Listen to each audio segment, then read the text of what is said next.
नमस्कार दोस्तों, आप सबका स्वागत है हमारे चैनल एस्ट्रोवर्ल्ड में। अगर आपने हमारे चैनल को अब तक सब्सक्राइब नहीं किया है तो अभी सब्सक्राइब करें। दोस्तों, सबसे पहले आप इस वीडियो को लाइक कर दीजिए, क्योंकि बाद में आप लाइक करना भूल जाते हैं। तो प्लीज़ इस वीडियो को टक से लाइक कर दें, और लाइक करने में आपका कुछ नहीं जाएगा, तो प्लीज़ लाइक कर दें। तो चलिए शुरू करते हैं आज का वीडियो। तो बात करें हैं मेष राशि के लिए जून 2020 का यह महीना कैसा रहने वाला है। क्या व्रत और त्यौहार पड़ेंगे इस महीने में, और कौन से ग्रह आपके फेवर में है, किन ग्रहों से आपको परेशानी रहेगा, महामारी की क्या स्थितियां हैं और क्या उपाय करनी है, तो संपूर्ण चर्चा होगा। लेकिन वीडियो शुरू करूं इससे पहले मेरी एक रिक्वेस्ट है, अगर अभी तक आपने मेरे चैनल को सब्सक्राइब नहीं किया है तो प्लीज़ इसे ज़रूर सब्सक्राइब कर लें, और पास में जो बेल आइकन बना है इसे ज़रूर प्रेस करें, ताकि जो भी आगे मेरी वीडियो जाए, नए नए वीडियो जाएँ, वो सब आप तक पहुँच सके। पहले 1 जून माह के कुछ मुख्य व्रत और त्यौहार देख लेते हैं। तो महीने की शुरुआत गंगा दहसारा से होगा। 1 जून को गंगा दहसारा है, और 5 जून को वट पूर्णिमा व्रत है। 6 जून चंद्र ग्रहण है। योगिनी एकादशी यह 17 जून की है, और 21 जून आषाढ़ अमावस्या है, और 21 जून सूर्य ग्रहण भी है।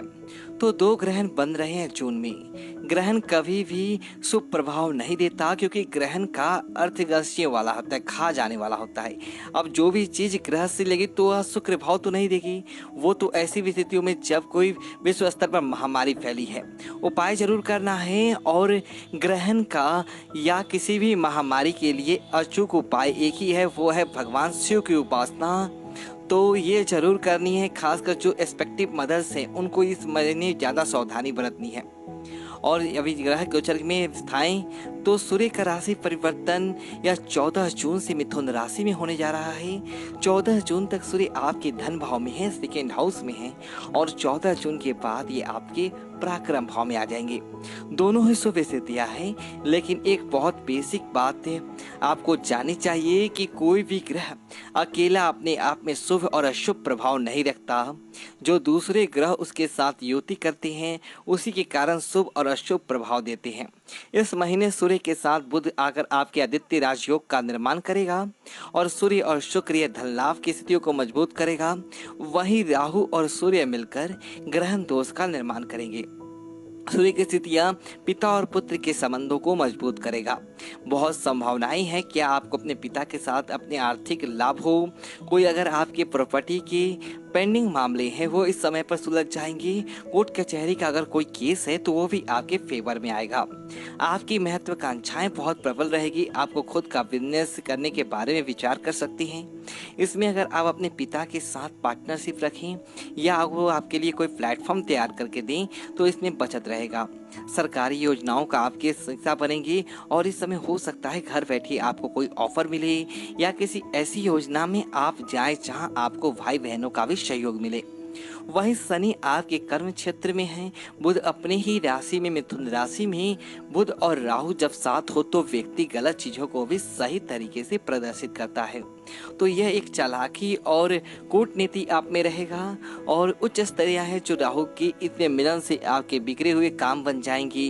किस्मत का साथ भी आपको मिलेगा, और एनर्जी आपको कॉन्फिडेंस बढ़ा रहेगा। राहु आपको चतुराई देंगे काम करने की। तो राजनीति में क्षेत्र में खासकर अगर आप हैं, बड़े ही सम्मान और इज्जत का समय है। बहुत ही तरह से बदलाव राजनीतिक क्षेत्र में होंगे, विश्व स्तर पर भी होंगे। काफी हद तक इसका फायदा आपको मिलेगा। मेहनती आप बहुत रहोगे इस समय, सबसे बड़ी बात है, क्योंकि जब आप मेहनत और लगन से काम करेंगे तो निश्चित ही कर्म फलदाता आपको फल जरूर देकर जाएंगे। शनि का प्रभाव यहाँ पर आपको एक ऐसे समझ देगा जब आप आध्यात्म के मार्ग पर चलकर सही तरीके से पैसा कमाओगे, और यह सफलता आपके लिए नील का पत्थर साबित होगा। स्टूडेंट्स के लिए भी 10वें भाव में शनि का आना यहाँ पर सोने पर सुहागे का काम करेगा। आपकी सोच बहुत पॉजिटिव रहेगा। शिक्षा का महत्व भी आपको समझ में आएगा, और अगर आप किसी की सलाह की जरूरत नहीं पड़ेगा। अगर आपका कॉन्फिडेंस, आपका जोश ही आपके लिए सफलता की नई रास्ते खोलेगा। देखिए, एक चीज तो बिल्कुल तय है कि कोई भी व्यक्ति किसी को सफल या बर्बाद नहीं कर सकता। आदमी अपनी सफलता का या बर्बादी का रास्ता खुद ही चुनता है, और सफलता तब मिलती है जब आत्मज्ञान आता है, और शनि दशा भाव में आपको यह आत्मज्ञान दे रहे हैं। 25 जून तक और देवगुरु बृहस्पति के वक्री होकर आपके नवम भाव में आ रहे हैं। नवम भाव जो कि आपकी किस्मत का भाव है, जो आपके धन का भाव है। देवगुरु बृहस्पति का नवम भाव में आना ये बहुत ही शुभ स्थितियां है। पैसा ये खूब देगा। अगर आपने किसी से कोई कर्ज लिया है, लोन की सिचुएशन है, तो आप इस समय लौटा पाएंगे। यार कोई आप तक आपके पैसा नहीं दे पा रहा था तो ये भी आपको मिल जाएगा। एक से ज़्यादा काम आपके पास रहेंगे, यानी कि नए सोर्सेस बनेंगे पैसा कमाने की। और जो भी मन में आपके बहुत समय से दबा हुआ था इच्छाएं, वो आप देखेंगे कि जून के महीने में धीरे धीरे ये पूरी तरीके से होती चले जाएगा। और जो शनि प्रभावित क्षेत्र हैं उसमें आपको सफलता मिलेगा, यानी कि आप कंस्ट्रक्शन के काम से जुड़े हैं तो जरूर आपका काम पूरा हो जाएगा। रेत, सीमेंट, ईंट, बजरी, लोहे के व्यापारी हैं तो तेल के कामों में हैं, लेदर इंडस्ट्री से जुड़े हैं या फिर इंपोर्ट एक्सपोर्ट का बिजनेस है तो यहाँ पर आपको अच्छा लाभ रहेगा, जिससे आर्थिक स्थिति भी मजबूत होगा और सेविंग भी इस समय आपको कर पाएंगी। और आपको इस समय सेविंग करनी भी चाहिए, क्योंकि यह जो स्थितियाँ है अभी ये कभी भी बन सकती है। तो इसलिए कोशिश करें कि इस समय पैसा ऐसी जगह इन्वेस्ट करें ताकि अगले 6 महीने में या साल भर में ये अच्छे मुनाफे के साथ आपको मिल सके। हालांकि देखिए मंगल की स्थितियां अच्छी नहीं है, क्योंकि आपके 12वें भाव में है तो कंस्ट्रक्शन के काम में रुकावटें आ सकती है। कुछ लड़ाई झगड़े या निकल कर कॉम्प्लिकेशन रहेगी यदि आप काम रुकेगा नहीं। मंगल के प्रभाव से भाई बहनों के साथ भी आपके संबंधों में शुभता नहीं कही जा सकता है। कुछ झगड़े बढ़ेंगे आपके इनके साथ में। और वे भाव भी है, यानी कि खर्चे कुछ ज़्यादा रहेंगे। फिजूल खर्चे की संभावनाएं जून के महीने में आप लोगों को लिए ज़्यादा बनता है। शुक्र का प्रभाव आपको धन दे रहा है। देवगुरु बृहस्पति यह चीज अच्छा स्थिति है, बुध के कारण भी आपको धन मिल रहा है। लेकिन मंगल की पोजीशन इस पूरे महीने ज़्यादा खराब कह सकते हैं, या खासकर 18 जून से तो सभी ग्रह आपके शुभ फल दे रहे हैं। और 18 जून के बाद खासकर कंस्ट्रक्शन के कामों में जो रुकावटें आएंगी उसके लिए आपको हनुमान चालीसा का जाप करना है। और मंगल क्योंकि देखिए उग्र ग्रह है, गुस्सा बढ़ाते हैं, आत्मविश्वास बहुत ज़्यादा बढ़ा देते हैं, तो इसलिए अपनी कॉन्फिडेंस को भी कोशिश करना है कि वो ओवर कॉन्फिडेंस में ना आए बल्कि, इसलिए जिसको आपको चीज़ का ध्यान रखना है। किसी को भी ऐसी सलाह मत दीजिए जिसमें आपको बहुत ज़्यादा स्वार्थी लगे। एक चीज और जो कि बहुत अच्छी स्थिति रहेगा इस महीने की, शुक्र आपके सेकेंड हाउस में आपके धन भाव में आ जाएंगे। शुक्र जो कि सौंदर्य के कारक है, प्रेम की कारक है, लग्जरियस धन व्यवहार के दर्शाते हैं। शुक्र का आना व्यक्तित्व के भाग्य को जगाता है और उसे सुख सुविधाओं से प्रेम से परिपूर्ण करता है। तो लव रिलेशनशिप के लिए बेस्ट टाइम रहेगा। किसी को भी लव प्रपोजल देने हैं तो अच्छा समय है। शादी ब्याह के संबंध अगर तय होने हैं तो बहुत अच्छा है। देखिए प्रेम जीवन में तब आता है जब विवाह आदि जो कार्य है तब होती हैं जब शुक्र और बृहस्पति की मजबूत स्थितियां हो। तो ये दोनों ही बहुत ही मजबूत स्थितियों में हैं।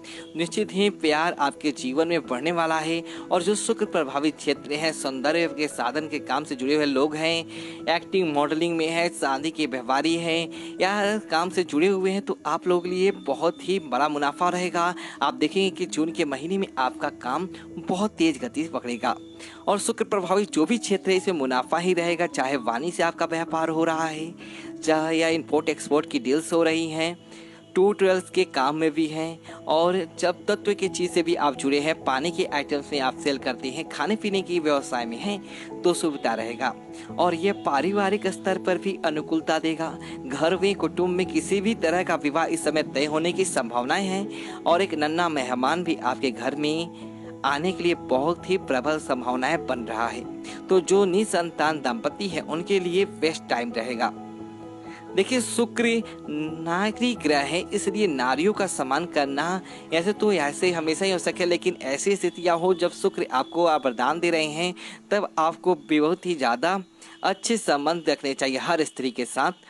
तो स्त्रियों के कारण आपका रुतबा बढ़ेगा। और जो भी स्त्रियां हैं चाहे वह गृहिणी की भूमिका में हैं, बहुत ही आप लोग अपने काम की तरफ जा सकते हैं। यानी सोचेंगे कि घर से निकलकर कुछ व्यवसाय शुरू करें या घर से ऑनलाइन बिजनेस की आप बढ़ें।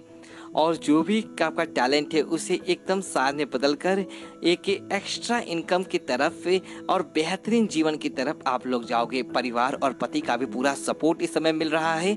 आपके संबंध प्रगाढ़ हो जाएंगे और एक दूसरे की मदद करने की भावना आप में जगेगा। और प्रेमी जोड़ों के लिए तो यह बहुत ही अच्छा समय रहेगा। आत्मविश्वास आप लोगों का बढ़ेगा और स्टूडेंट्स भी चुनौतियां जो अब तक रहा है वो अब पार करके सफलता की ओर बढ़ेंगे, क्योंकि देवगुरु बृहस्पति का पूरा आशीर्वाद आप पर है और आप लोग अच्छे जिस लोगे आपका आत्मज्ञान यहाँ पर मेहनती भी बनाएगा। कोई भी काम का रिजल्ट आना है तो इसमें सुविधा रहेगा। जो भी आपके पेंडिंग्स परेशानियां हैं वो पूर्ण तरीका से खत्म हो जाएंगी। तो लगभग सभी ग्रह आपका आशीर्वाद दे रहे हैं। बस एक राहु की स्थिति के कारण और मंगल की पोजीशन की अच्छी नहीं है, ये दो परेशानियां दे रही हैं। तो एक तो आपको लड़ाई झगड़ों से बिल्कुल बचना है। आपकी कंस्ट्रक्शन से कामों में अगर कोई रुकावटें आती है तो उसे भी बहुत शांति से निपटाना है। और भाई बहनों से इस समय ऐसे संबंध बना के चलिए जैसे कोई कोशिश करिए कि उनसे बहुत कम मिला जाए। इस समय अगर कोई परिस्थितियां बनती हैं, चाहे वह छोटे या बड़े हैं, आप वह बर्दाश्त करके आगे बढ़ेंगे। राहु का प्रभाव कुछ छिपे हुए धोखे देने का काम करेगा, जिसलिए धोखे मन की बातें किसी से भी शेयर ना करिएगा। कोई भी काम अगर आप नया शुरू करने जा रहे हैं, कोई कि आपका प्रोजेक्ट है, कोई डील्स है, उसे पहले से किसी को बताना नहीं है, उसमें फेलियर की संभावनाएं रहेंगी। इसीलिए राहु की स्थिति के लिए आपको नारियल का दान करना चाहिए, या एक सूखा या गीला भी जो नारियल मिल जाए उसे अपने सिर से 7 बार एंटी क्लॉकवाइज घुमाकर अपने किसी बहते जल में प्रवाहित करें और मंगल की उपासना करें, यानी कि हनुमान जी को प्रसन्न करें। हनुमान चालीसा का पाठ करेंगे तो निश्चित ही आपके काम में सुविधा रहेगी। तो यह थी जानकारी जून माह के मेष राशि वालों के बारे में। यदि आपको वीडियो अच्छी तो वीडियो को लाइक करें और कमेंट बॉक्स में ओम नमः शिवाय लिखिए और हमारे चैनल को सब्सक्राइब करें। धन्यवाद दोस्तों।